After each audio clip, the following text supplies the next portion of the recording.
दादांचा मृत्यू सुद्धा एक माड रानावरचं गूढ आहे. गोजूबावी माड रानावरचं गूढ म्हणजे दादांच्या मृत्यूचं. मी तुम्हाला सांगतो की दादा आज महाराष्ट्रामध्ये शिवाजी महाराजांचं नाव सांगणारे, बाबासाहेबांचं नाव सांगणारे, शाहू महाराजांचं नाव सांगणारे, महापुरुषांचं नाव घेणारे अनेक लोक आहेत, अनेक अनेक नेते आहेत. पण तसं कृतीत वागणारा आणि 1 महिना होईल या 28 तारखेला तसा कृतीत वागून माणसांना हळवळून सोडणारा, प्रत्येक माणसाच्या डोळ्यात पाणी होतं की नाही. आता रील पाहताना मोबाईलमध्ये आपण माझा आनंद हरपला गाणं म्हटल्याबरोबर दादाचा चेहरा डोळ्यासमोर दिसतो. अगदी छत्रपती शिवाजी महाराजांना साजेसा महाराष्ट्र उभं करण्याचा संकल्प ज्या माणसाचा होता, किंवा महाराष्ट्राला शिवविचाराचा न मिळालेला मुख्यमंत्री म्हणून दादांची जी नोंद करावी वाटते, असे आदरणीय दादा महाराष्ट्रात नसणं आणि दादांच्या इतक्या अपघाती मृत्यूनंतर सुद्धा ते घातपात आहे की ऍक्सिडेंट आहे. जर कोणी म्हणत असेल ना की अपघात आहे तर त्यानं सिद्ध करून दाखवावा, नाही तर घातपात कसा, त्याची शंका आमच्या ज्या आहेत तेवढ्या प्रश्नाचं उत्तर द्यावं.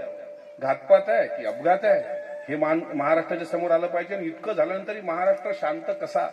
मी सर्व आमच्या पक्षाच्या आमदारांना विनंती केली की एक पत्र प्रधानमंत्र्यांना लिहू, आपण स्वतः विमानानं जाऊ. अरे तो पायलट जो मेलाय कपूर, ज्याची ड्रंकची हिस्ट्री होती, 3दा सस्पेंड होता VSR कंपनीचा, तो पायलट, त्याचा 50 कोटीचा विमा काढला गेला. तो सुसाईड बॉम्बर म्हणून आला होता. राजीव गांधीच्या वेळेस लिट्टीची सुसाईड बॉम्बर म्हणून आली नव्हती का? ते एका सभेला चालले होते. त्यांना सांगितलं जवळच्या लोकांनी की राजीवजी जाऊ नका, आता खूप वेळ झाला. ते म्हणले नाही, लोक वाट पाहत असतील, आपण गेलो पाहिजे. एक महिला येते, त्यांना हार घालते, पाया लागते, तिथं बॉम्ब फुटतो आणि धडाधड छातीच्या चिंधळ्या होऊन जातात. तसा हा सुसाईड बॉम्बर नसेल. कुठं आहे कपूर?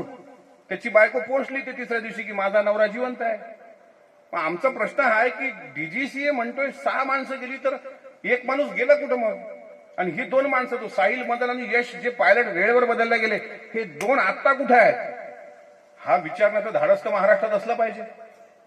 आमचं ते कर्तव्य आहे, जबाबदारी आहे. कारण नुकसान हे फक्त एका पवार परिवाराचं झालेलं नाही, हे अखंड महाराष्ट्राचं नुकसान झालेलं आहे.